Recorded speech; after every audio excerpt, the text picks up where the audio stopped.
Next on the agenda is a presentation by Secretary Flynn. Are you ready, Ryan, or do you need some time? I'm as ready as I'll ever be. All right. Okay, I'll go ahead and turn it over to you.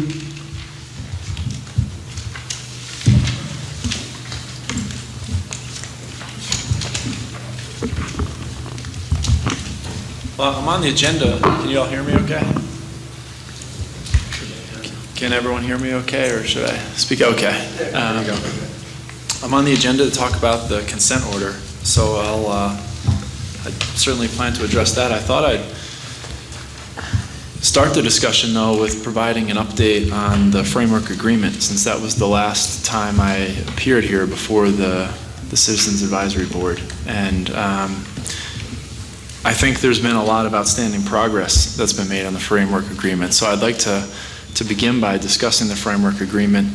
I plan to talk about the ongoing budget concerns that the agency has with respect to the environmental cleanup budget for Los Alamos, and then I'd like to talk about the consent order at the end. But I think I should only speak for 15, 20 minutes tops, and then I'll be happy to answer any questions you all have. Or if a question comes up, then you're more than welcome to ask it at that point too. First, I wanted to introduce, you've heard the introductions of some of my staff that are sitting in the audience, from particularly the DOE Oversight Bureau and Dave Cobrain from the Hazardous Waste Bureau. But up at the table with me today, I have my new General Counsel, Jeff Kendall, who is seated to my right. And Jeff will be playing an integral role moving forward on the consent order and on the Los Alamos cleanup. He's taking the position that I occupied as it related to this issue before I was promoted. And then to my left is Tom Blaine. And Tom is the Division Director for the Environmental Health Division for the Environment Department. Previously, our Hazardous Waste Bureau and our Groundwater Bureau, but as it relates to the Citizens Advisory Board today, are really focusing more on Hazardous Waste Bureau and DOE Oversight Bureau issues. The Hazardous Waste Bureau was previously housed in our division called the Resource Protection Division. And one of the first things I did when I became the Cabinet Secretary was I moved the Hazardous Waste Bureau from one division to another division. And I don't really, was kind of reluctant to really go into the org chart and make too many changes, but I felt this was extremely important for one and only one reason. It was because of the confidence I have in Tom Blaine and in his ability to manage projects. So I really wanted, as the Secretary, to have a strong leader working for me and overseeing what are the two most important environmental issues that the Environment Department is dealing with right now. One being the Kirtland Air Force Base fuel spill, which is being addressed by our Hazardous Waste Bureau, and the other being the ongoing cleanup effort up at Los Alamos, which is also being addressed by our Hazardous Waste Bureau. So there's no real rhyme or reason between how our organization is structured with respect to how the bureaus fall within divisions right now. It was purely a decision that I made based on my confidence in Tom and wanting to have the right person in charge of these projects. And Tom is really fond of saying, an empty wagon rattles the loudest. And I think that's kind of his approach to these problems. He doesn't like to talk a good game. He'd rather perform and demonstrate results. And so I just wanted to mention that to you as we get going, because these are my two top advisors and two people that will continue to play key roles moving forward on both of these issues. But when I was here in January of 2012, I believe it was January, it might have been a little later, we were announcing a framework agreement. And this was a new approach to removing waste off the hill. And we had a couple of key goals that were set out in that agreement.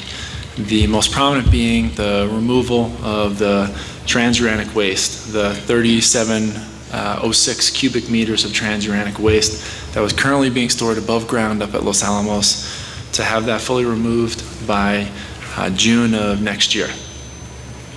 And we tried to set an ambitious but but at the same time, reasonable goal.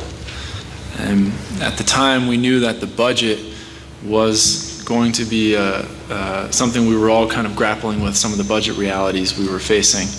But we made it clear that we expected this goal to be met come hell or high water, put it that way.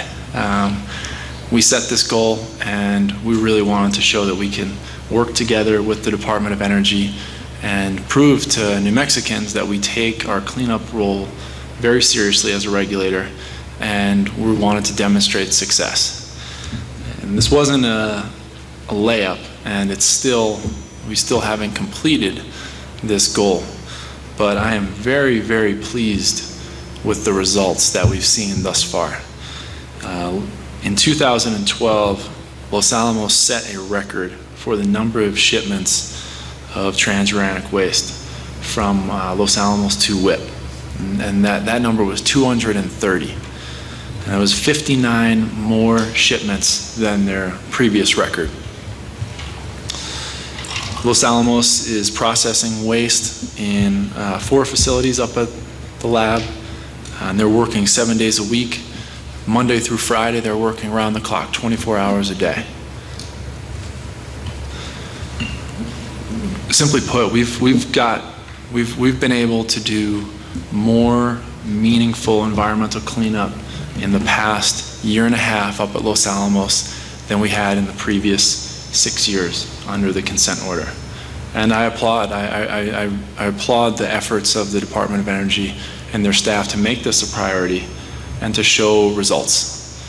And that's what my bottom line is as the Cabinet Secretary. That's the expectations I have from my staff, and that's the expectations I have for myself. I don't want to talk a good game. I want to demonstrate that we can clean up these sites, and we can do it by working together with the federal government and working together with stakeholders like the WIPP, and we can do it quickly.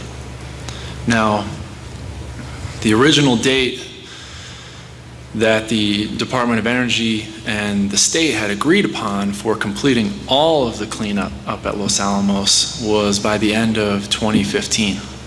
And that was the date that was set out in that consent order, that we would have all the environmental contamination up at Los Alamos cleaned up by 2015. Now, this was a mistake. This was a date that was proposed by the Department of Energy, and it was agreed upon by our agency. And I've talked to our staff about kind of our feelings at the time this date was set, and our staff thought this was an unrealistic goal from the get-go. But we still agreed to it. And I understand, from where the department is sitting, why you would perhaps agree to that date. If you have the regulated entity telling you we're going to clean this up in 10 years, which you believe is an extremely ambitious time frame, then why would you want to discourage them from doing it as quickly as possible? So I'm not faulting my staff or any of the people that made that decision at that time. I don't want to insinuate that I fault them for that decision. But in hindsight, I think that decision to set a date that we believed was unachievable was a grave mistake on our part. Because the minute you set that date, you created expectations in the public who look to us, look to the regulator, the state, and expect us to hold the regulated entity here at DOE accountable to meet that date. And they want this mess cleaned up as quickly as possible, and they take it very seriously. And when you fail to meet those expectations, you erode the public's confidence, both in your ability as the regulator to get the regulated entity to clean up the mess, and in your ability to honestly and candidly assess situations. And so in hindsight, I do regret that we were in a position in January of 2012 when we signed the consent order where the Department of Energy had to come out and tell this board and tell the public that we're not going to meet that 2015 deadline. And I applaud DOE for their honesty. I think it was very important to me that the Department of Energy acknowledged that they were not going to meet this date. Because I think it's incumbent on us to be honest with the public. And I think it was the worst kept secret around that this date was not going to be met. And there are a lot of good reasons why this date was not met. When we signed this consent order, we had no idea that there was a chromium plume in the regional aquifer in the area. And so that was an unforeseen development that certainly pushed the timeline back considerably. And of course, there are ongoing budget issues, and that always plays a role in moving forward and making progress. But I think we all, well, I'll speak just for the Environment Department, our agency. We need to be honest with the public about expectations and deadlines. And even if it's not a pleasant conversation, I think you need to be candid with the public and tell them exactly what you think and what you believe, and avoid creating unreasonable expectations. And in positions like mine, and where you're only here for a couple of years and then you move on, and it's someone else's holding the bag when the deadline comes, perhaps that's easy. But I'd like to, moving forward, avoid that. I think my focus is on cleaning up. We want it done as quickly as possible, but we want it done right. And that's what our goal is to get this done right, not set these arbitrary dates, but really let's focus on the near term. Let's focus on what is achievable now, and let's demonstrate progress. And with the date, it will work itself out. And if we focus kind of on the here and now and on short-term goals, I think we'll be in a stronger position over the long term, rather than just picking a date and saying, yeah, we think we can do this in 10 years, even if we have no real idea about how feasible that is. So I do think that was a mistake, and I appreciate the candor of the Department of Energy in acknowledging that they were unable to meet that date. And to be honest, that was critical for the Environment Department at the time in moving forward with this framework, because we felt like we need to start on the right foot, and starting on the right foot is to acknowledge and to create and not to create expectations in the public that are unrealistic. But looking back at where we were in January and where we are right now, I'm feeling extremely confident in the progress we've made. And so I think it was difficult in the beginning to acknowledge that this date wouldn't be met, but I think we've put in place a plan and a framework that's allowed us to really achieve some great results. And so the fact that the Department of Energy has dedicated the resources it's currently dedicating to meeting this goal has given me a lot of confidence in working with them going forward. I think it's also given our staff at the Environment Department a lot of confidence in their willingness and desire to work with us. And I think that was something else that we needed to repair. I think the relationship between the department and the Department of Energy was fractured. I think there was there were some areas where we were working well together, but I think there was a lack of trust on both sides. And I think the Department of Energy felt the same way about the agency. But we were able to, through this framework, we set a goal, and we've been able to, I think, start to repair the trust that we were lacking a couple of years ago. And I think now that we're starting to demonstrate some progress, I feel like people on our side are really buying in and really want to see this goal met and really want to help solve problems. And I've been very impressed with my staff and their willingness to step up, and I've been very impressed with the Department of Energy's commitment moving forward. The other priorities in the framework agreement were to remove all the newly generated true waste that's stored in MDAG by December 31st, 2014. And given the progress that they've made on the 3706 campaign, I believe that they remain on track to meet that goal as well. They also, we made it clear that we expect the Department of Energy to continue to focus on addressing the groundwater contamination, specifically the chromium plume. And the difference I've seen in a year and a half up there is also, it's It's amazing. If you haven't toured the area, I shouldn't, offer tours on behalf of DOE, but I think it's really, seeing what they've done is very powerful, because it wasn't there. They just didn't have that infrastructure a year and a half ago. And now they have 2 extraction wells, and they just completed a pilot test for pumping and treating through one of the wells, and now they're moving on to the 2nd extraction well and doing a pilot test on that well. And this, again, is all directed at addressing that chromium plume. And this infrastructure wasn't in place until it wasn't in place a year and a half ago. And again, we've seen outstanding progress from the Department of Energy on this, and I appreciate their efforts in that regard. Our 3rd priority is to continue to be vigilant in monitoring potential impacts to the Buckman Direct Diversion Project and protecting the city of Santa Fe's water. And we've seen, we've got a very sophisticated network in place to monitor stormwater events and to monitor turbidity in the surface water for that diversion.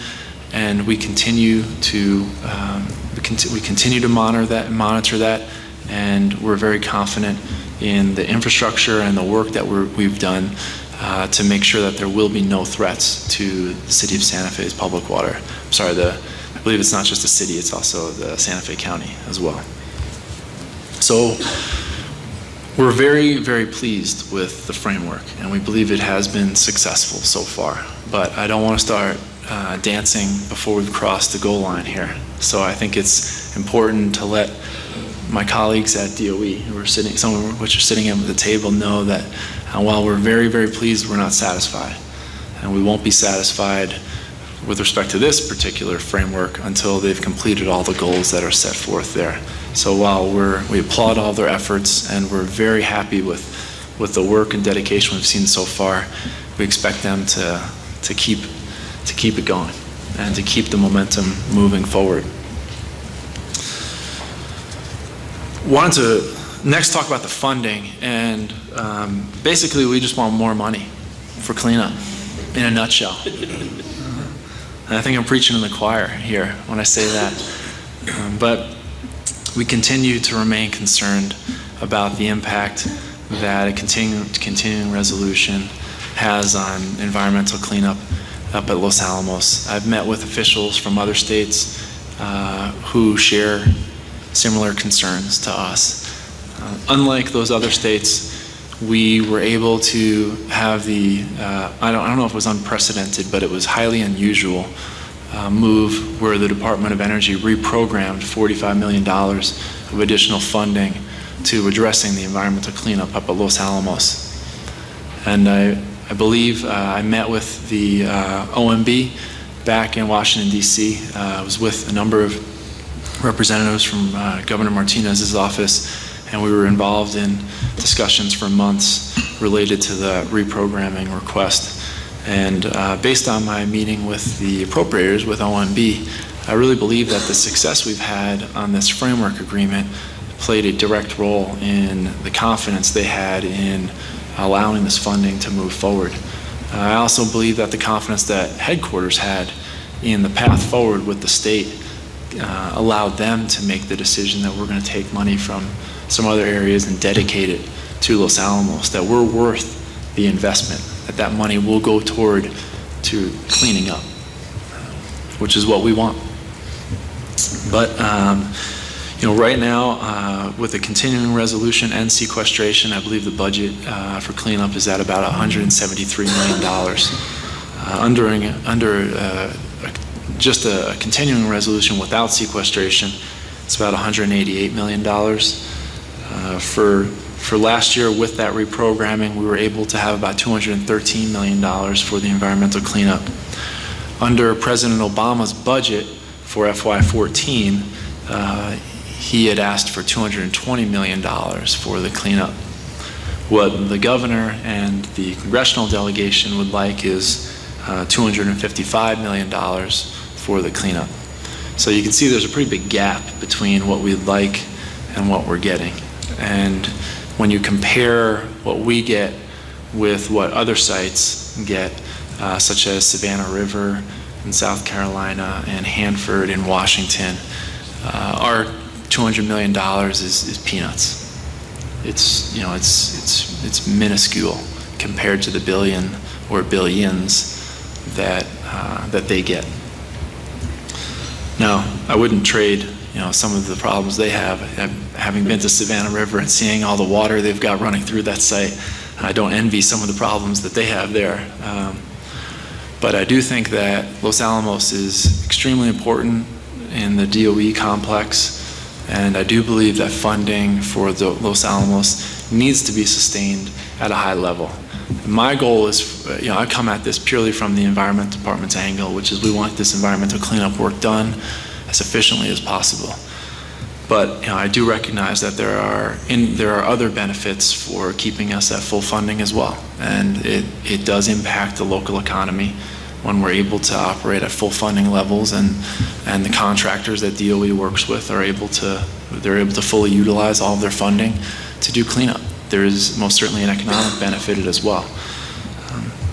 But that remains an ongoing concern, and on behalf of the Martinez administration, we will continue to lobby Congress as well as the Department of Energy to ensure that our budget remains at an acceptable level.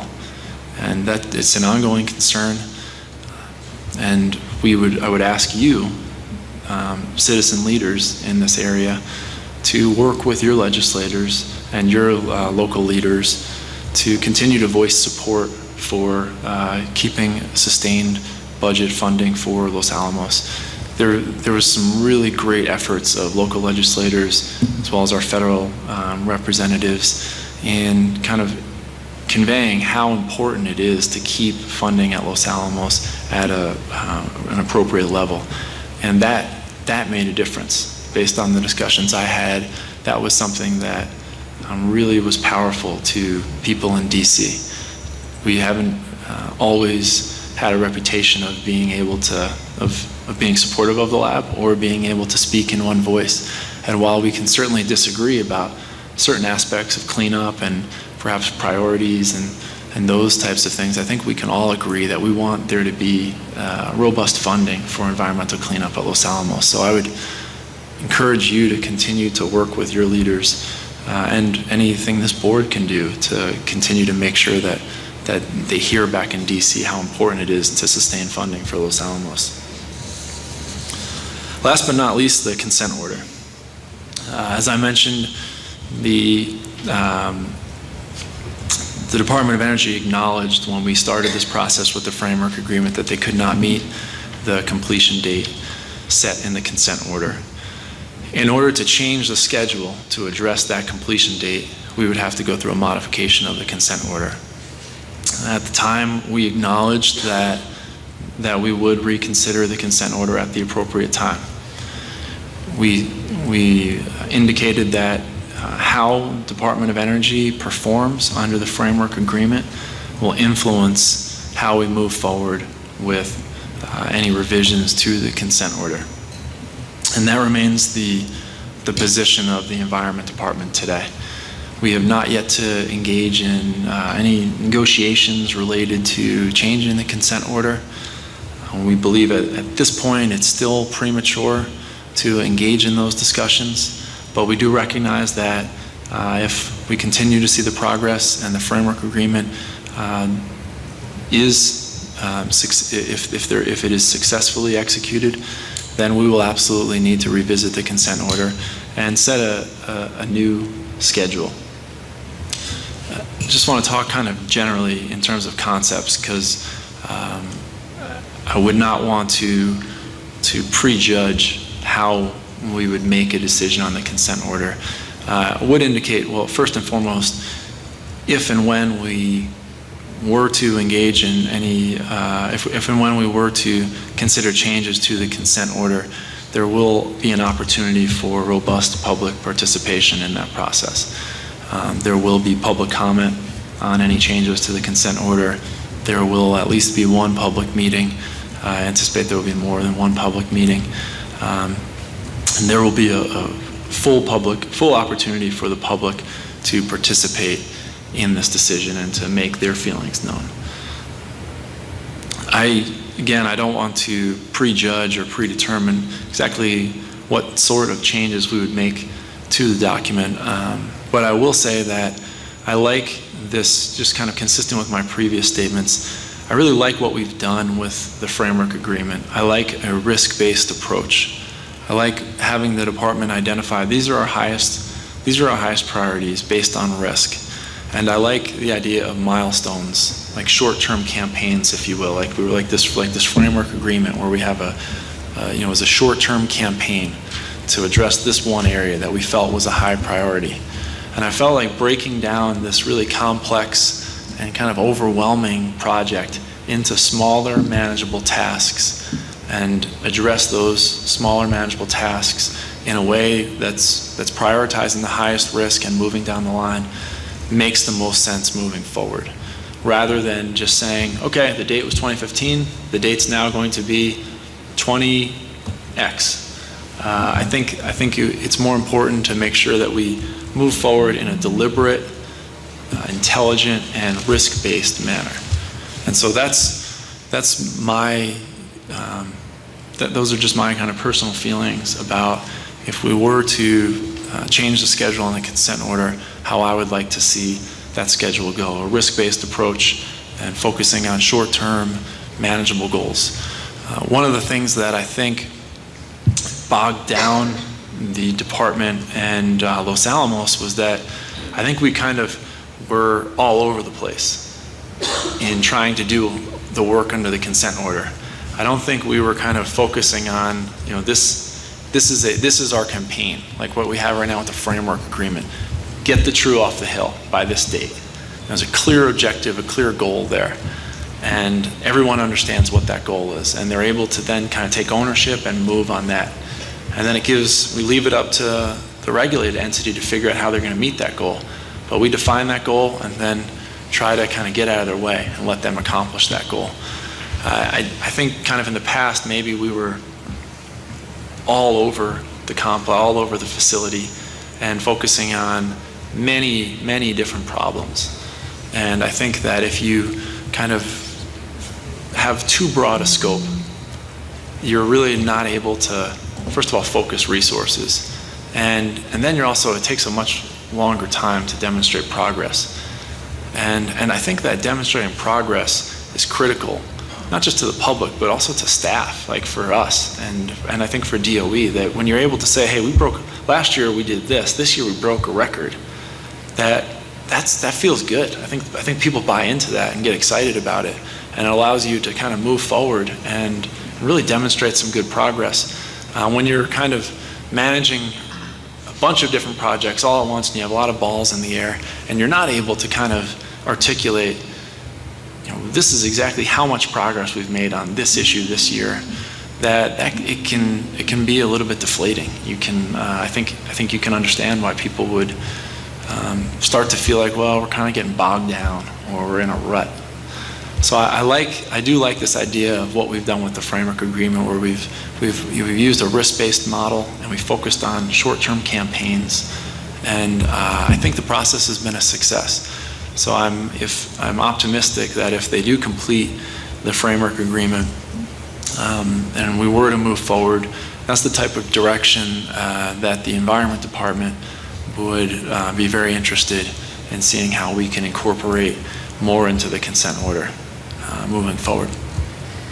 So with that, thank you very much for inviting me here, and I'd be happy to answer any questions you'd have. Thank you, Ryan.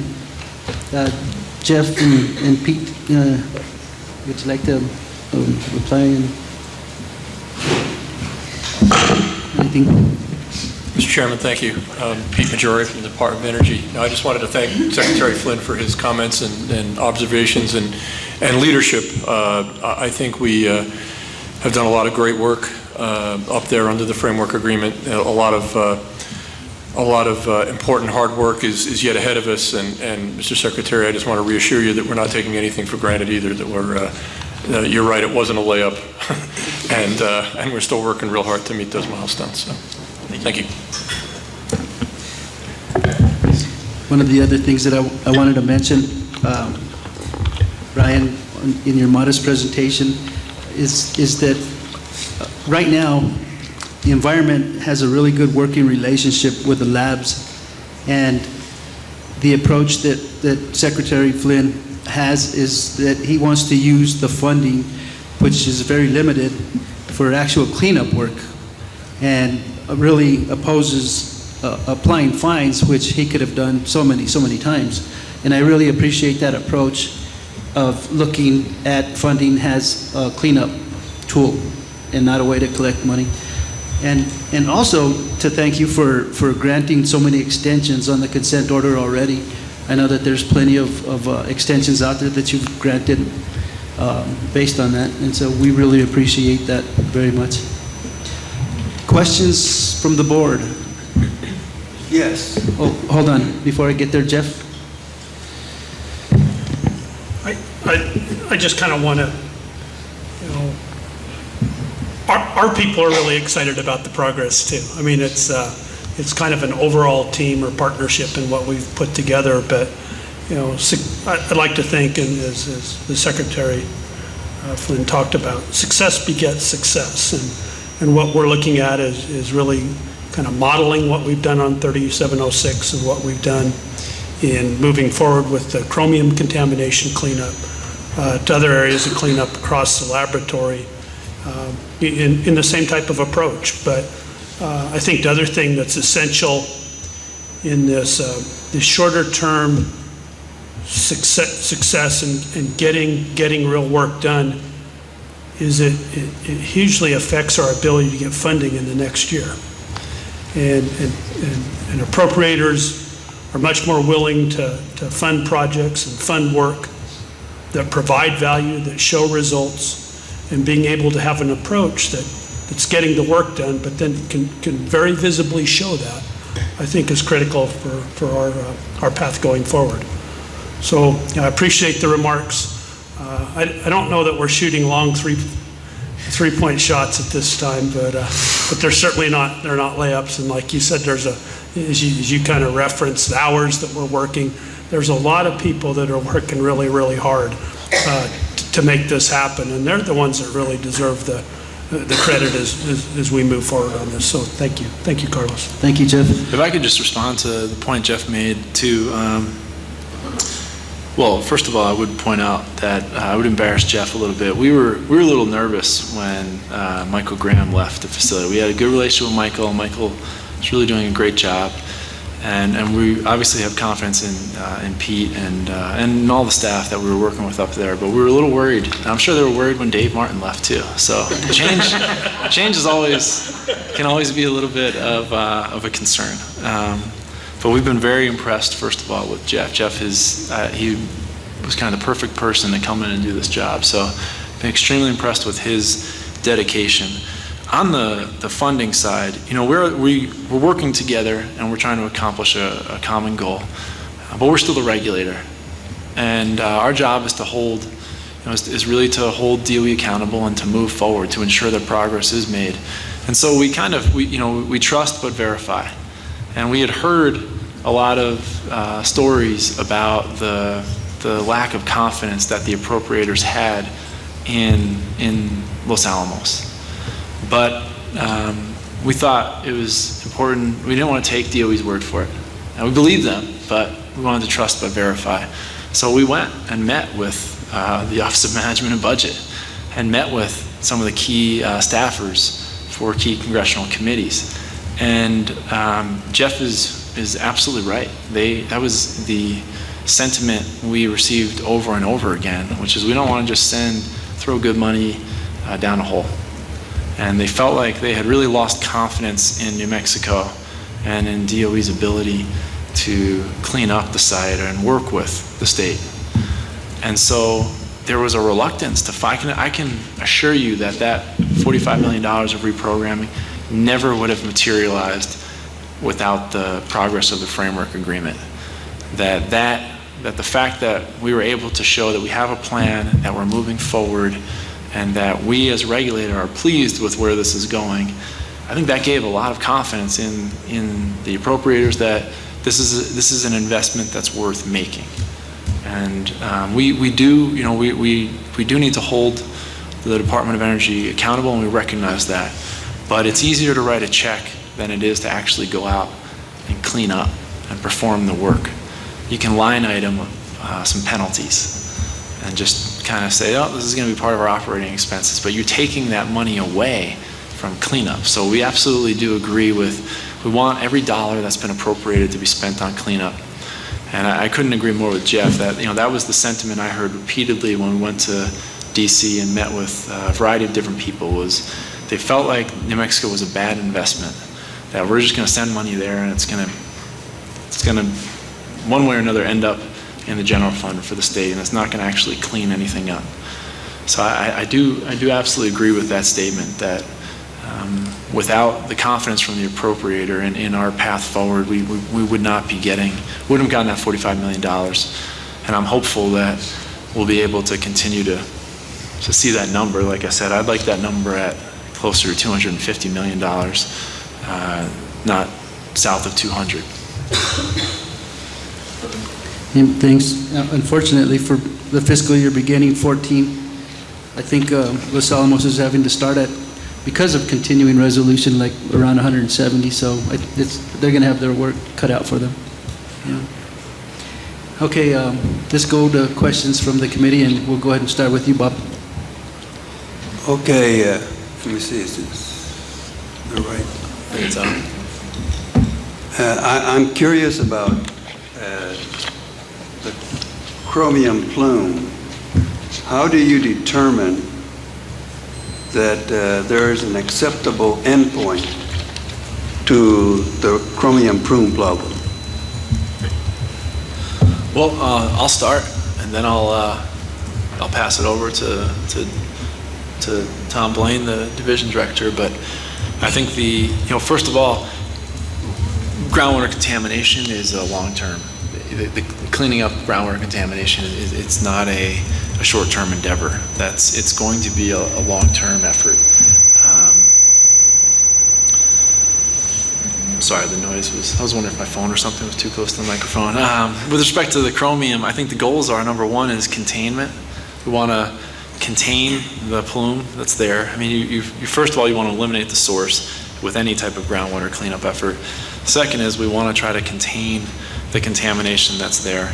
And the third is we want to remediate it to our standards. And so those are, you want to continue to treat the contamination until it is below our groundwater quality standards. And I can turn it over to Tom Blaine to see if he has, that's kind of the general approach we would take. I can turn it over to him to add. Yes, Mr. Chairman, member. There are a number of processes that that we have to go through before contamination can be cleaned up. And the very first is characterization of the site. And once you have the site characterizations determined, then you can start implementing a remediation program. Another critical element is containing the source. What is the source of the contamination, and does it continue to feed the plume? So in your characterization of your site, that is one of the elements that you will determine. The aquifer characteristics on how it responds to pumping, what rates you need to pump the aquifer, the wells at, so that you don't overstress or exacerbate the situation. So there's a lot of technical data that needs to be acquired before you can really go in and implement a measure. And the first and foremost is identifying the parameters that you need to characterize. So, and I think that the labs have done a very good job of that so far. We're continuing to work on the characterization through pump tests and monitoring of the groundwater in that area. Okay, but what if you start with chromium-6 and you reduce that to chromium-3? Is that something that is beneficial? Well, you know, from a technical standpoint, I think that, you know, chromium-6 versus chromium-3, chromium-6 is a problem. You know, I think when we fully characterize the aquifer and the plume, you know, those things will be addressed. Well, chromium-6 moves a lot faster than chromium-3. Chromium-3 won't move very much. And so I was wondering if it's necessary to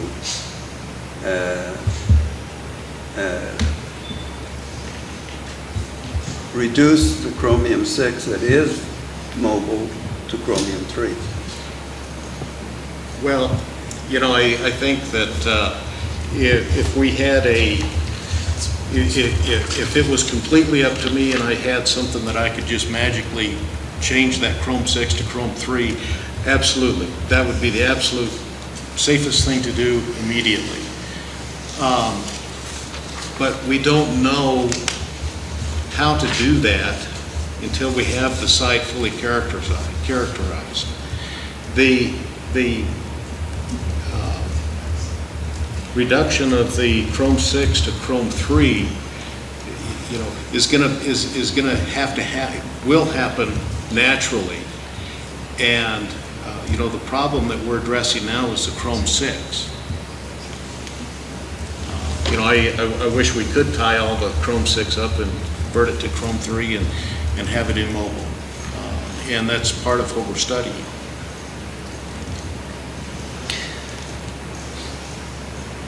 How much sharing of solutions is there with other laboratories on similar problems? Cover that one.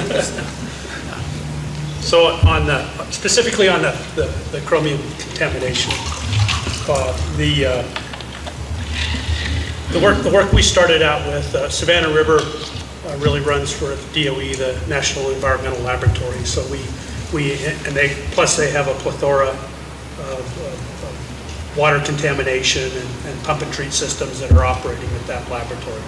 So we engaged them in a kind of an independent study and analysis of looking at the whole host of alternatives that are available for cleanup of this.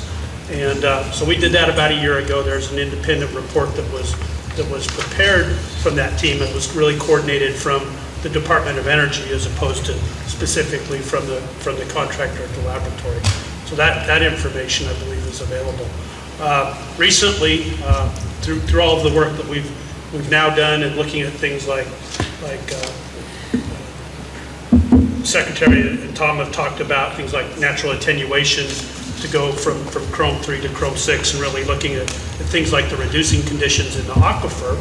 We've engaged some of the people that have been involved in pump and treat up at Hanford. And so on the River Corridor project up there, they've got a system that they've got going, and we hope to learn some additional information from them and from the work up there. So it was just really, when Secretary Moniz was at the laboratory, he kind of got engaged in everything. You know, it's good that he's kind of an environmental advocate along with his many other responsibilities, but he did ask about that. And he did offer up the work at Richland that may be available to us. So last week I had my people contact up there, but we are totally open to learning what other sites are doing and seeing what could be applied here. As we look at the comprehensive solution for the chromium contamination, it's probably not going to be just one thing that we do. It's going to be multiple, remediations that come to focus. First, kind of the containment, stopping the spread, getting anything that's coming down into the perch zones or exist in the perch zones, and then really starting to take the contamination out through a treatment or through natural attenuation reduction things like that. So we are doing a lot of work with other folks on getting all the help that we can. Thanks, Jeff. Thanks, Bob. If I could ask you a favor, Secretary Flynn, we have our full board meeting up in Taos on the 25th of this month. If it's possible that you might be able to send a representative to speak to the full board on the perspective from the Environment Department on the chromium plume, that would be awesome. Sure.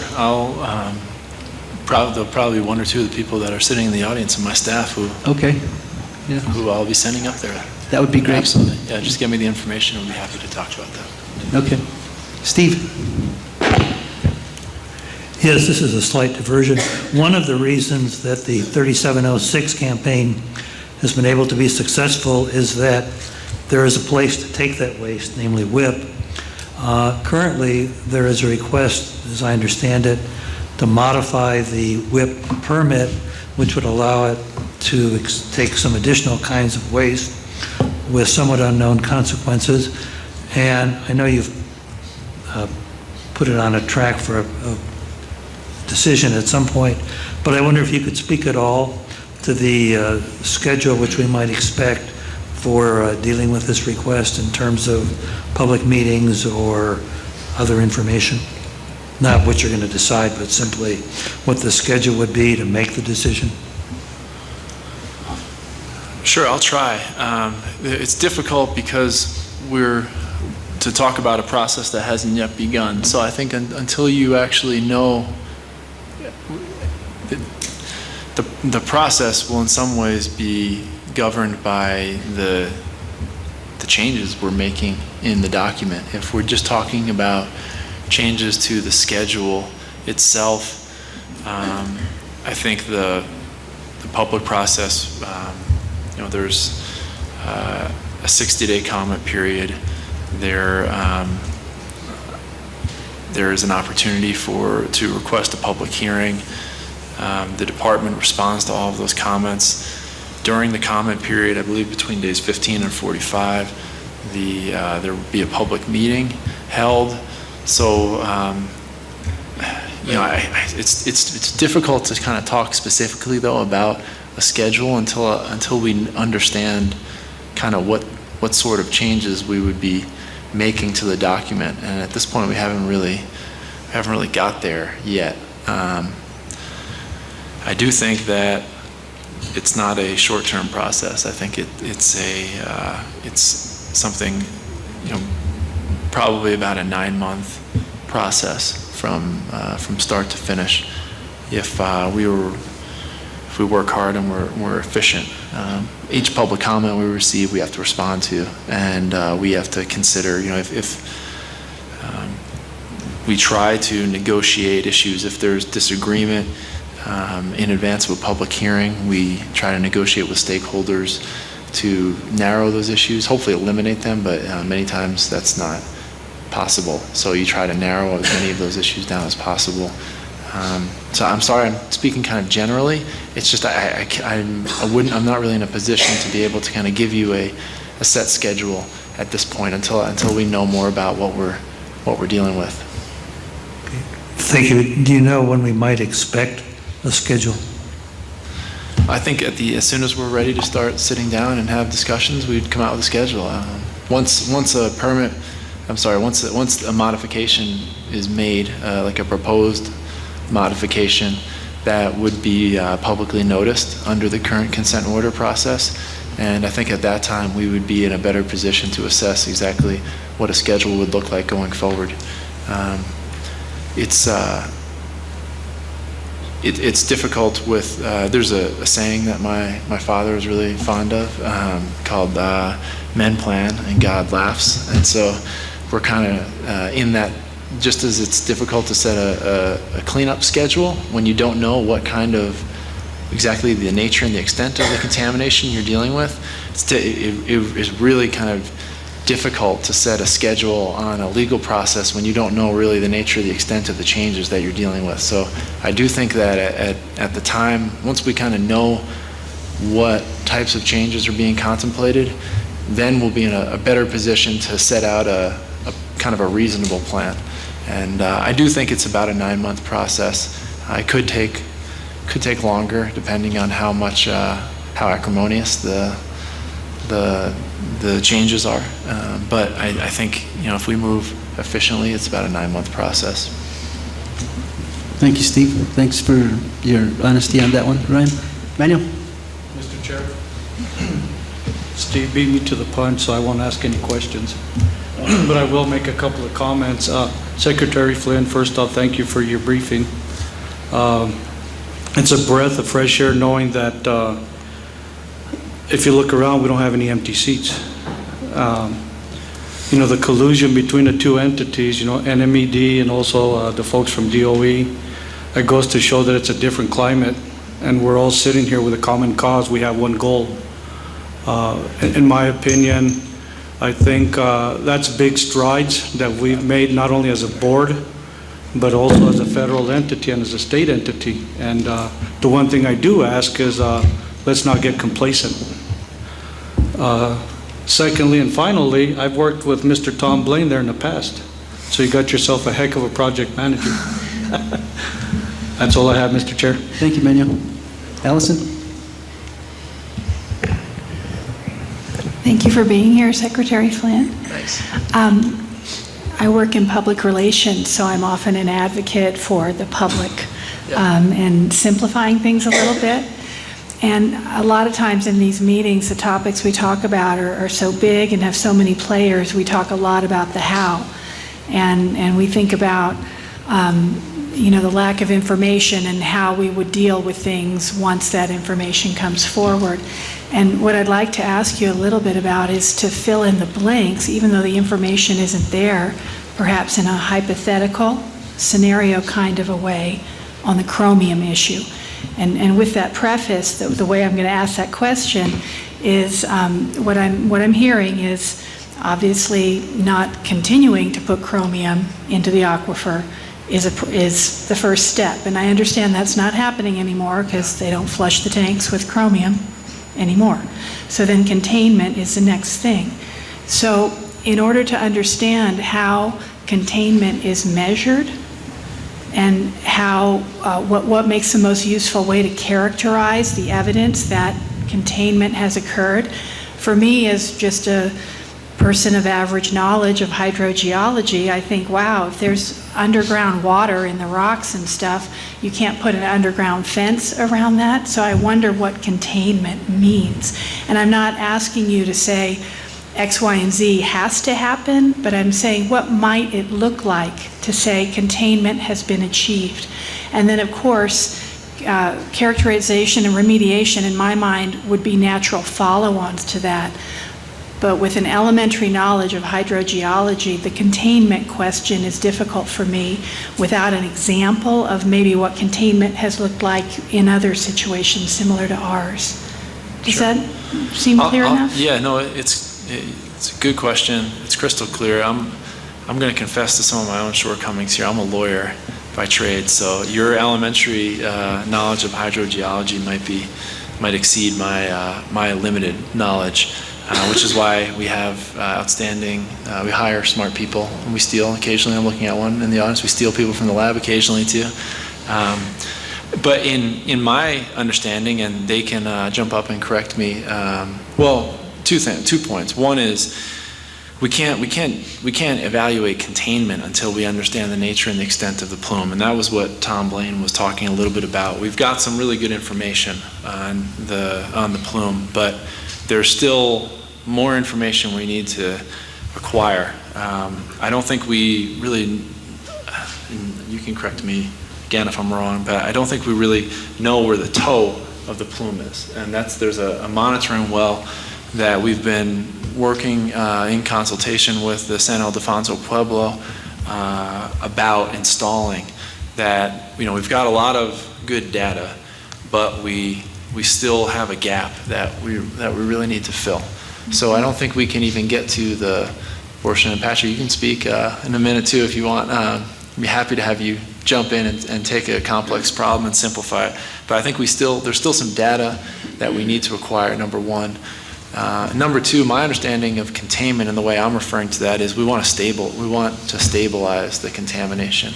Once it's stable, it's not moving, and that is, in my mind, when we've achieved a degree of containment. Okay. And now I'll let Patrick, who was raising his hand, kind of fill in the dots or correct any statements I made. This is one of the people we stole from the lab, so. And hopefully I'm still friends with a lot of my colleagues at the laboratory. So Secretary Flynn has really summarized the issue. At Los Alamos, it's complex because the depth to the groundwater is about 1,000 feet. So at other sites where there's chromate contamination, the depth of the groundwater might be 50 feet. It's easier to contain either through physical methods by having a wall that would prevent the groundwater flowing, or by chemical means. But the Secretary Flynn really hit the key point is, first you have to understand the nature and extent. Is it as large as that mixing board? Is it as big as this room? Is it as big as this casino? And once that's determined, and as the laboratory is starting to conduct field investigations, they're getting that information. So it's a long process, but through the right technologies and understanding, probably the best way, and I agree with what the laboratory is doing, is pumping the contaminated water to the surface and treating it. Because of that 1,000 feet, it's too thick to inject chemicals or to try to manipulate the water chemistry. Okay. Yeah, but I think we're getting there.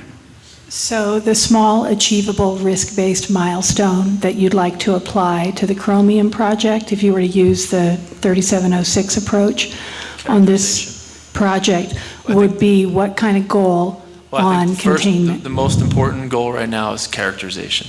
So we can't, until we fully understand the problem, we can't implement a plan, an action plan. So that's step one. And that's wells and boundaries. That's not sucking up the water and treating it. That's defining the parameters of the plume? Well, yes, it defines the parameters of the plume, but we also need to understand how the aquifer responds to when we do start to extract water. Okay. And so that does play in understanding the problem. We need to also understand how that would factor in to developing a solution. So we unfortunately we still have that data gap where we don't understand exactly how big the plume is. We have an idea of where it's going, and the most recent briefings I've had, we have kind of some conceptual models of where we think it is. But I think our staff are trying to be vigilant, and they want the best available information to provide the best opinion possible. So there's still some gaps in the data. So that's number one, is making sure we're comfortable assessing exactly where we think the contamination is. And they are right now with the pilot pump test that they're doing. That will also give us data to show how the aquifer responds to when we start the pressure created by actually extracting that water and treating it. And so that's additional information that we'll then utilize to come up with a path forward. But that's the immediate goal is characterization. Okay, well that's really good for me, because that's a new understanding, that the pumping is both helping on the characterization as well as longer-term remediation. I had thought of the pumping just as longer-term remediation. So getting that information point out there is useful for me to understand the need for the continued emphasis on that pumping. Thank you. Thanks. Thank you, Allison. One more question for Secretary Flynn. Bonnie? Thank you for everybody. I think it's important to acknowledge that sometimes these meetings can have conflict, and like Manny was saying, it's very important that we go ahead and always have these kind of meetings, kind of get-togethers. I appreciated your briefing on the consent order being a little bit ambiguous, having meeting that deadline and, saying maybe it was a mistake.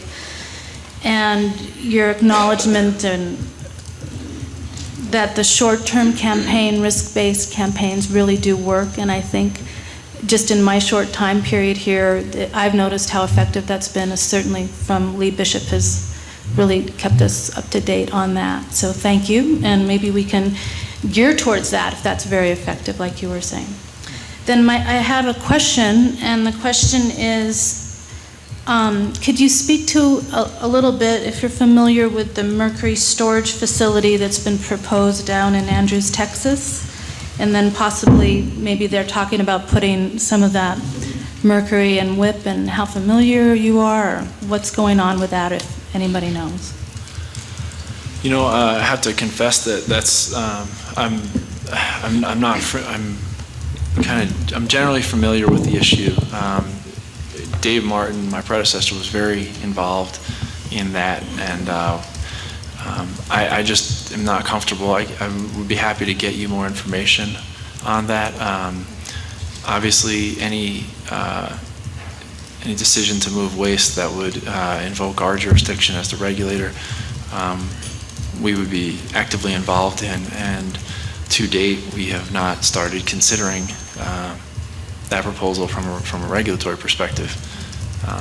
I'm very familiar with WCS, the facility down near Andrews, Texas, and as it relates to Los Alamos, they've been a huge resource for removing the transuranic waste. And as a New Mexican, I can't, tell you how good it feels to see our waste go to Texas and wave goodbye to it when it crosses the border, because frequently other states are sending their waste to New Mexico. So I'm familiar with the WCS facility.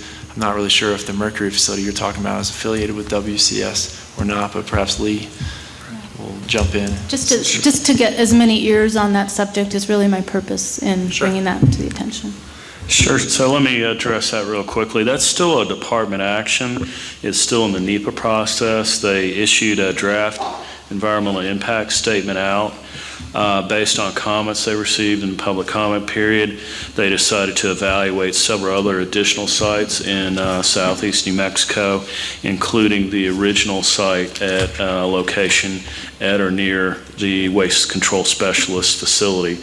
So until the department finishes their NEPA process through the environmental impact statement, they won't be able to finalize that environmental impact statement and issue a ROD, and only be after they issue a ROD would they actually seek permitting from either the state of New Mexico or the state of Texas for the actually siting that facility. So, but Kate is with us today from headquarters, and she gave us an update that the EM office feels the EIS is on its schedule as dictated, and that we're hoping to have a final EIS, environmental impact statement, issued at the end of this month. So it's coming sooner than later. But I want everybody to keep in mind that a final environmental impact statement is not a decision. It only provides a preferred alternative. And the ultimate decision maker, I can see Tori back there nodding her head saying, "You're saying it right, Lee." It's not until the it's not until the record of decision that you actually have a decision made. So the preferred alternative may not be the selected alternative, but hopefully we'll have some kind of indication of the direction the department's moving at the end of the month. It's the SEIS that's coming out at the end of the month, the supplemental. Right, the supplemental will feed the final. The supplemental, they issued the final. This is a supplement to evaluate additional, you're correct, additional sites. So is that what you're looking for, Bonnie? That's fine, thank you. Okay. Thank you, Bonnie. Thank you, Lee. Brian, thank you very much for your presentation. And again, let me reiterate, if ever you need to use this cab as a sounding board, we're here for you. Great. And so, well, I appreciate the input. I mean, I think it's important to hear from as many citizens as possible in making these decisions. I think there's some I try to get outside of Santa Fe as much as possible and really hear what people are saying and what people are feeling. So I'm always open to input from this board, and I really would welcome it. I think it helps us to be informed, and we represent you. We represent the state of New Mexico. So I appreciate that, and likewise, our door is open, and I appreciate all the comments and feedback you all are willing to offer. Thank you so much.